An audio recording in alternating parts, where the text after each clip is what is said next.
वर्णिवेशरमणीय दर्शनं मन्दहासरुचिराननाम्बुजं भुजितं सुरनरोत्तमैर्मुदा धर्मनन्दनमहं विचिन्तये। असतो मा षट्गमय तमसो मा ज्योतिर्गमय मृत्युर्मा अमृतं गमयः। ओम शांति शांति शांति। अस्मद्गुरु समारंभां नाथयामून मध्यमां लक्ष्मी वल्लभ पर्यंतां वंदे गुरु परंपरा। આજની જ્ઞાન સભાની અંદર પધારનારા બધા જ ભગવત ભક્તોને વેદાંતાચાર્ય, પુરાણ ઇતિહાસાચાર્ય, એમએ ફિલોસોફી શાસ્ત્રી રાકેશભાઈના હેતપૂર્વક જય સ્વામિનારાયણ. ભક્તો, આજની આ જ્ઞાન સભાની અંદર આપણે બધાએ કયા આશ્રમીએ તથા સ્ત્રી પુરુષે કયા આસન પર બેસીને સાધના કરવી ન કરવી તેનો વિચાર શ્રવણ કરશું. તો બધા જ શ્રોતાગણો એકાગ્ર મને કરીને આ પ્રવચન શ્રવણ કરે અને એને આત્મસાત કરી દે. તો ભગવાન સ્વામિનારાયણ શિક્ષાપત્રીના 51મા શ્લોકની અંદર કહે છે કે ઉપવિશ્ય તતઃ શુદ્ધ આસને શુચિભૂતલે અસંકીર્ણ ઉપસ્પૃશ્યમ પ્રાંગ મુખમ વો ઉત્તર મુખમ. અર્થાત કે તે વાર પછી પવિત્ર પૃથ્વીને વિશે પાથર્યું અને શુદ્ધ ને બીજા કોઈ આસનને ન અડ્યું હોય અને જે ઉપર સારી પેઠે બેસાય એવું જે આસન, તેને વિશે પૂર્વ મુખે અથવા ઉત્તર મુખે બેસીને આચમન કરવું. આ પ્રમાણે ભગવાન સ્વામિનારાયણે જપ છે, પૂજા છે, ધ્યાન છે ઇત્યાદિકમાં આસનનો ઉપયોગ કરવો એવું અહીં કહેલું છે. કોઈ વ્યક્તિના મનની અંદર એવી જિજ્ઞાસા થાય કે આસનનો અર્થ શું થાય, તો આસનના અર્થ કરતા મહાત્માઓ કહે છે સુખાસનમ ઇતિ આસનમ.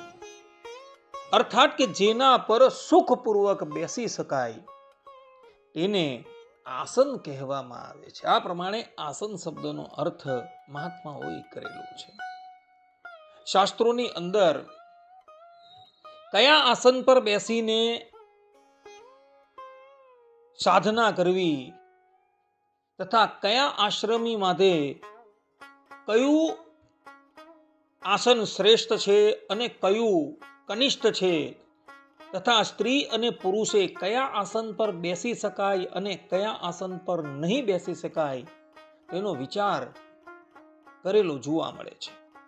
જેમ કે પદ્મ પુરાણની શિવ ગીતાની અંદર કહ્યું છે કે સર્વાન કામન વાપનોતિ મનુષ્ય કંબલાસને કૃષ્ણાજીને ભવેન મુક્તિ તપ શરીર વ્યાઘ્ર ચર્મણી કુશાસને ભવેત જ્ઞાનમ આરોગ્યમ પત નિર્મિતે પ્રાંગ મુખદ ઉદંગ મુખો વાપી જપ પૂજામ સમાચરિત પાષણે દુઃખમાપનોતિ કાષ્ટે નાના વિધાન ગદાન વસ્ત્રે દારિદ્ર્યમાપનોતિ ભૂમો મંત્રો ન સિદ્ધ્યતિ.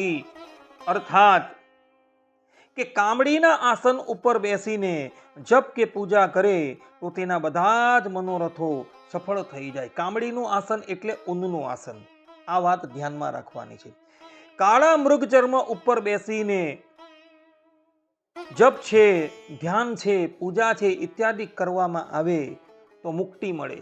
વ્યાઘ્ર ચર્મના આસન ઉપર તપ ફળે છે.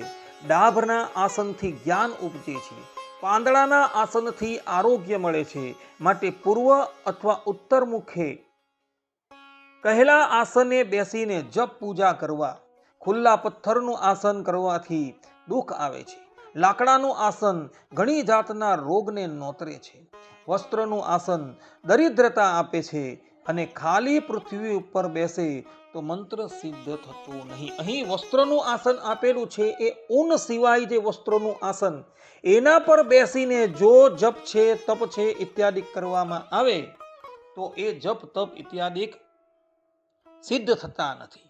એટલે અહીં જે પ્રમાણે પદ્મ પુરાણમાં ભગવાન વેદવ્યાસજીએ કહેલું છે તે પ્રમાણેનું આસન જે છે એ વિહિત આસન છે અને જે પ્રમાણેનું આસન અહીં નિષેધ કરેલું છે એના પર બેસીને જો જપ છે, તપ છે ઇત્યાદિ કરવામાં આવે તો એ ફલીભૂત થતું નથી. કામડીનું આસન એટલે કે ઊનનું આસન જે છે એ જપ અને પૂજા માટે વિહિત આવેલું છે.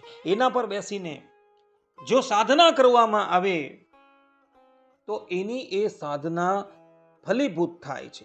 તે જ પ્રમાણે મૃગ ચર્મની ઉપર બેસીને જો જપ છે, તપ છે, ધ્યાન છે ઇત્યાદિ કરવામાં આવે તો એનાથી મુક્તિની પ્રાપ્તિ થાય છે. વ્યાઘ્ર ચર્મના આસન પર બેસીને જો તપસ્યા કરવામાં આવે તો એ તપ ફલીભૂત થાય છે. દર્ભના આસન પર બેસીને જો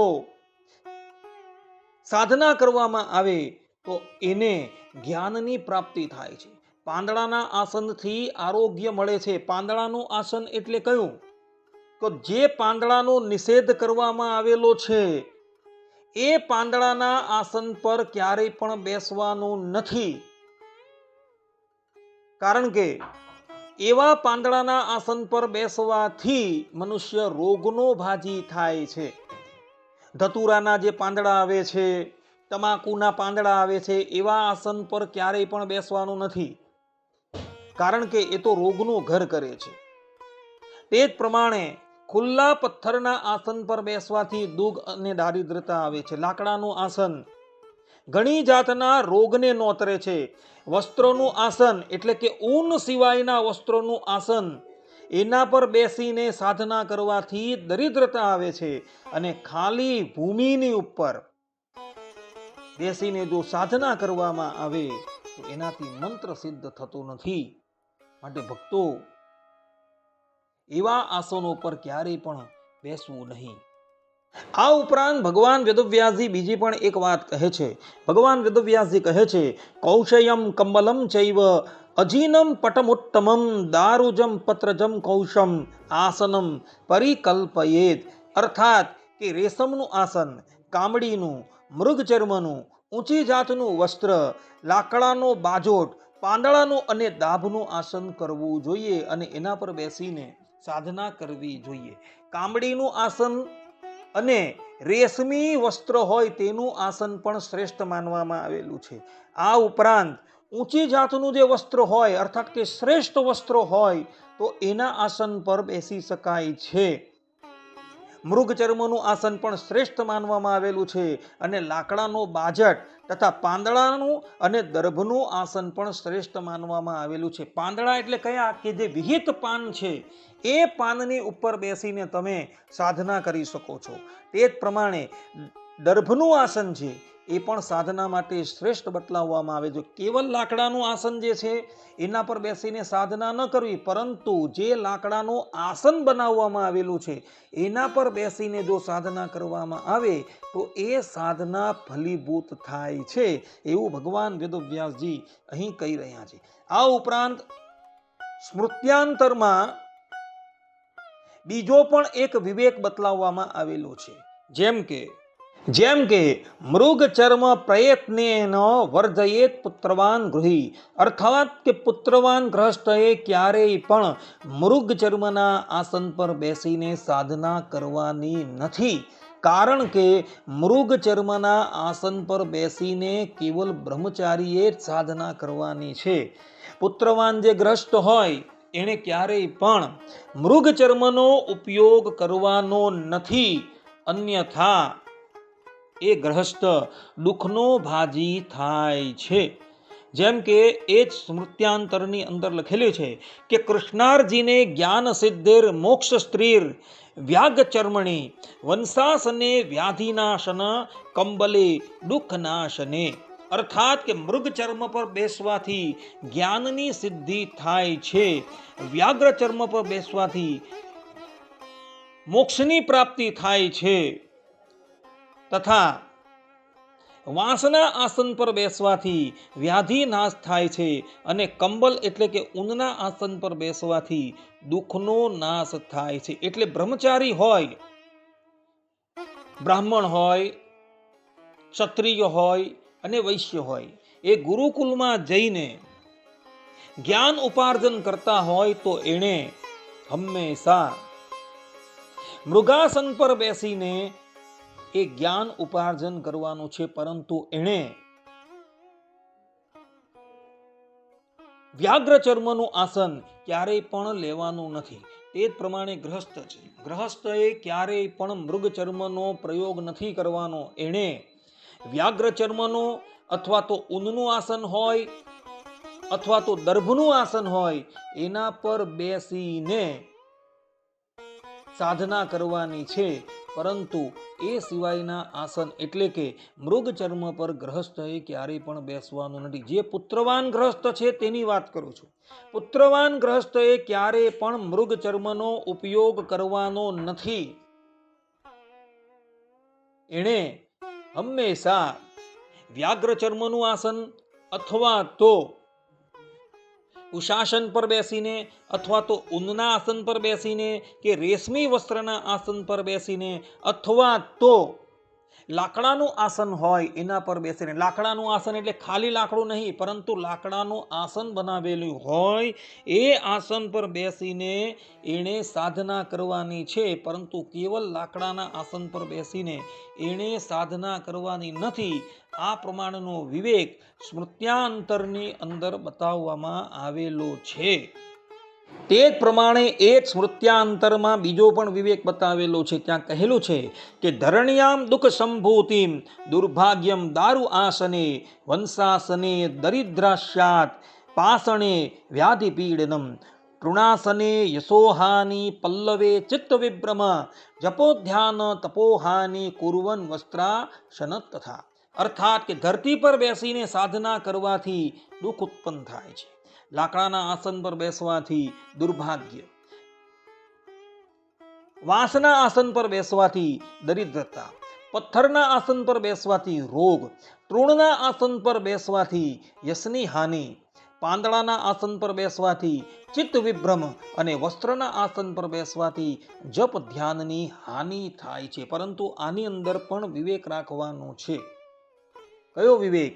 તો લાકડાના આસન પર બેસવાથી દુર્ભાગ્ય એવું જે કહેલું છે એ લાકડું એટલે કયું લાકડું? કે ખાલી લાકડું હોય ને એના પર બેસીને ક્યારેય પણ સાધના કરવાની નથી, પરંતુ લાકડાનું આસન હોય અને એ આસન પર બેસીને જો સાધના કરવામાં આવે તો ફલીભૂત થાય છે. વાંસના આસન પર બેસવાથી દરિદ્રતા. આ વાંસનું આસન ગ્રહસ્થને માટે તથા બ્રહ્મચારીને માટે તથા સંન્યાસીને માટે નિષેધ છે, પરંતુ વાનપ્રસ્થને માટે એનો નિષેધ કરવામાં આવેલો નથી. વાનપ્રસ્થ તો વાંસના આસન પર બેસી શકે છે. આ એક વિવેક સમજવાનો છે.